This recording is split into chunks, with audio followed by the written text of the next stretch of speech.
This country will lang mind Sir Robert Redgauntlet, who lived in these parts before the dear years. Far and wide was Sir Robert hated and feared. Men thought that he had a wrecked compact with Satan, that he was proof against steel, and that bullets happed off his buff coat like hailstones from the hearth. His tenants behoved to be prompt to the rent day, or else the laird wasna pleased. Nobody dared anger him, for the rage that he used to get into made men sometimes think him a deal incarnate. Now Sir Robert owned a patch of ground they called the Primrose Knowe. It was a pleasant bit, and the air was clearer and fresher there than anywhere else in the country. There dwelt Steenie Steenson, a rambling, rattling chiel who could play well on the pipes. Steenie was a kind of favourite with his master, and was often sent for to play when they were at their merriment. Old Dougal MacCallum, the butler, was specially fond of the pipes, and aye gie Steenie his good word with the laird. But Steenie hadna the saving gift, for he was fond of the brandy, and he found himself 12 months behind with his rent. Sir Robert's patience was growing thin. He paid for the first term through fair word and piping at the laird's Whitsun banquet, but he had sair work to gather the rest of the cellar. At last he got the hale of money scraped together, and away he trots to Redgauntlet Castle with a heavy purse and a light heart, glad to be out of the laird's danger.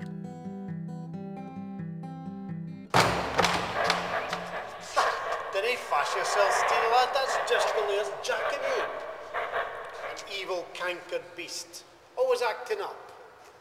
Steenie, you ken the laird suffers badly from the gout.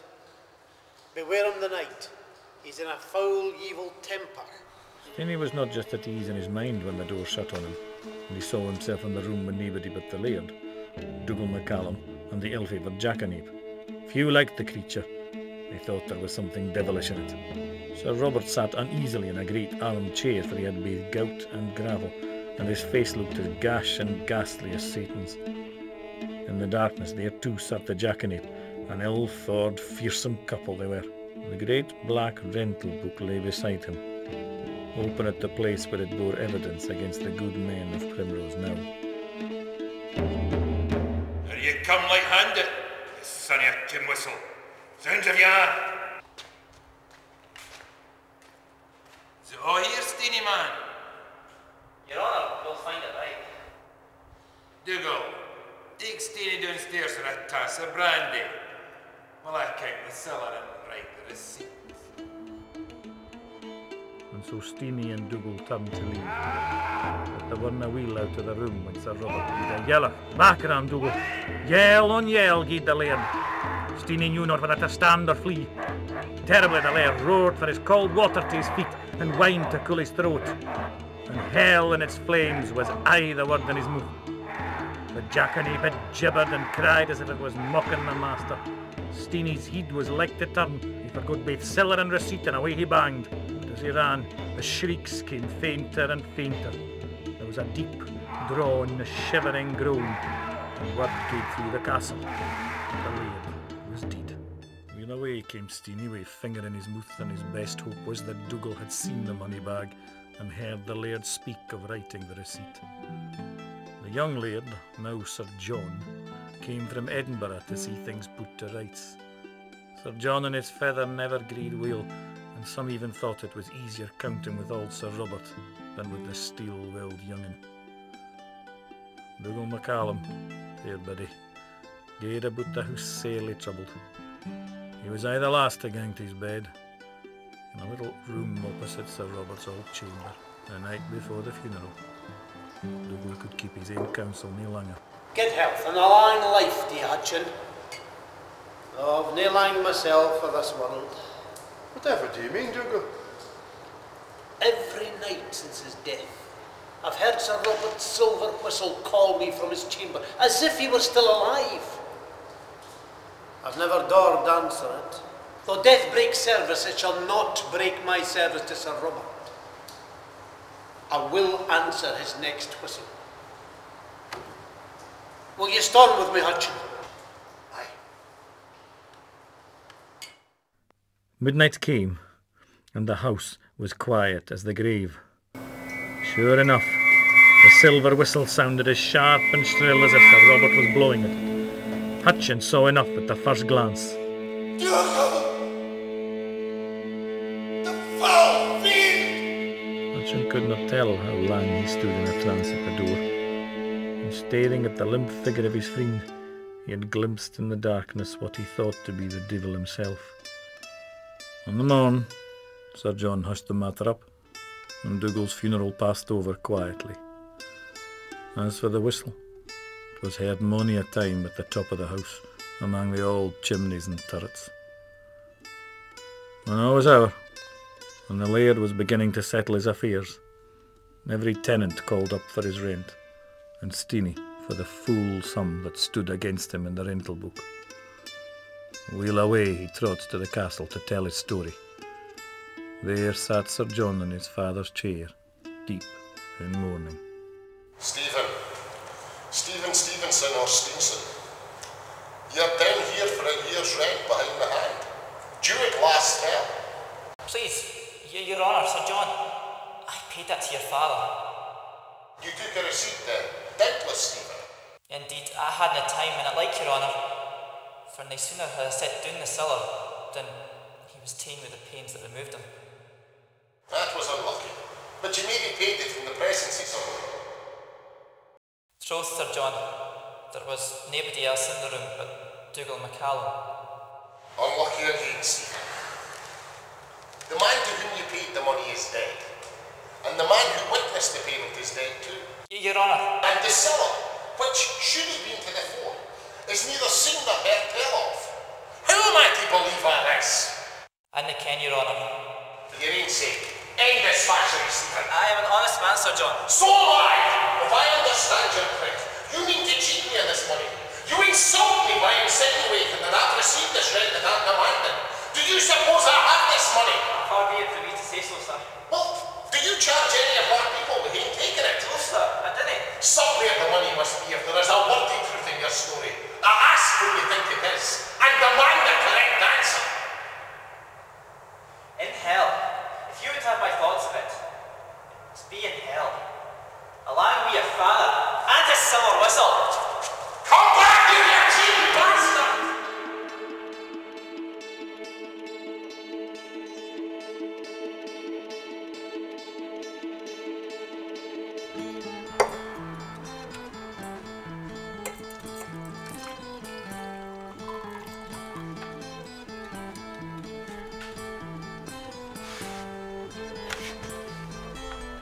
A toast. The first to Sir Robert Redgauntlet. Might he never lie quiet in his grave till I am righted. Second, if he would but get me my receipt. To the devil himself. Off he wandered, little caring where. He stumbled into the dark firs of Pitmurky Forest, a place haunted by spirits, folk said, and where the hardiest of knights feared to tread. It was a dark night turned, and the trees made it yet darker. Good e'en. Good e'en to you, friend. Well, what do you want? I've no money, and I've no mirth for speaking. Your old laird is disturbed in his grave by your curses. Who are you? How do you ken my grief? If you dare venture to go see him, he will give you the receipt.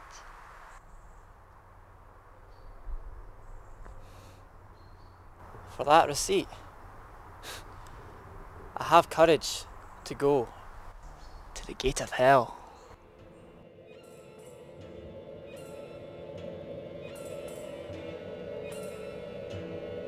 But that he knew the place was miles off, Steenie would have sworn he was at Redgauntlet Castle.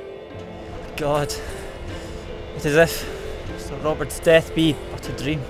It seemed to him he banged on the very door that he had that morning when he had gate to wait on the young Sir John.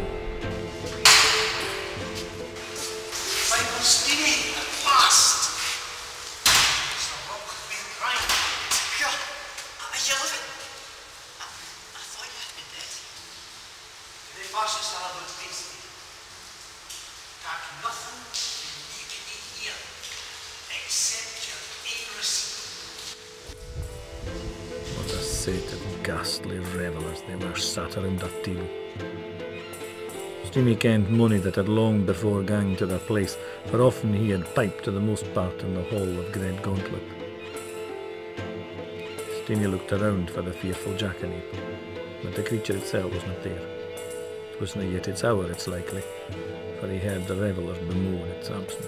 Sir Robert Redgauntlet sat at ease in the midst of all this fearful riot, and when Steenie came forward, Sir Robert or his ghaist or the deal in his likeness spake with a voice like thunder. Well, Piper, have you paid my son this year's rent yet? Sir John would not settle without your receipt. Then you mun hae it, Steenie man, for just a tune of your pipes. Dougal McCallum, you spawn of Beelzebub, look at the pipes I've been keeping for Steenie. I hae not wind enough to even fill the bag. Dun you money and drink, for we do little else here. And it's ill speaking between a foo man and a faster. I come neither to eat, nor to drink, or to make music. I come only for a discharge of my rent. Well, there it is, you pitiful cur. And as for that dug swelp of my son, you'll find his money in the cat's cradle. Money, thanks, sir. Stop though, you sack doodling son of a hooer. Here you get nothing for nothing. You mun return this very day 12 months hence to pay homage to your master for his protection. I refer myself to God's pleasure, not to yours.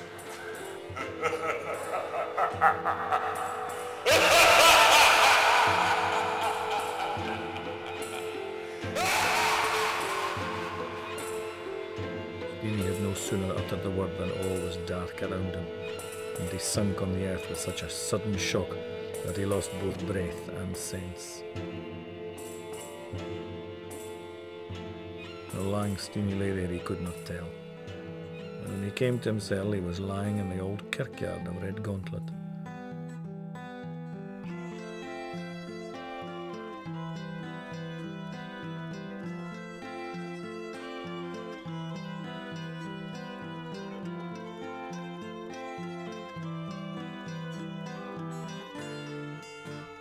He would have thought it all a dream, but he had the receipt in his hand, fairly written and signed by the old laird. Only the last letters of his name were a little disorderly, written like one seized with sudden pain. Sorely troubled in his mind, he left that dreary place for Redgauntlet Castle, and with much ado he got speech of Sir John.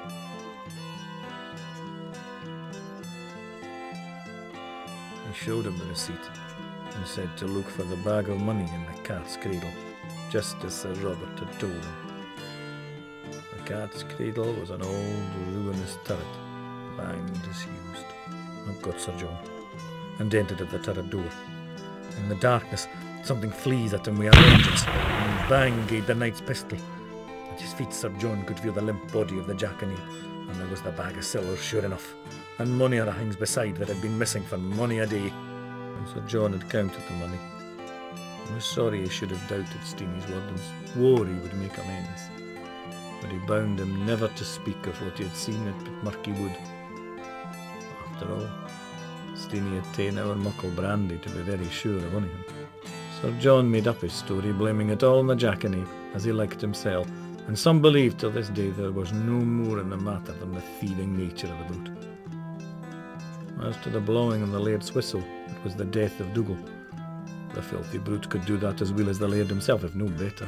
Yet Steenie remained uneasy, for though he had gained very far in tampering with dangerous matters, he had refused the devil's arrows, and so Satan could take little advantage by what was come and gone. But Steenie, to be sure in his own mind, lang forswore both the pipes and the brandy till the end of his days.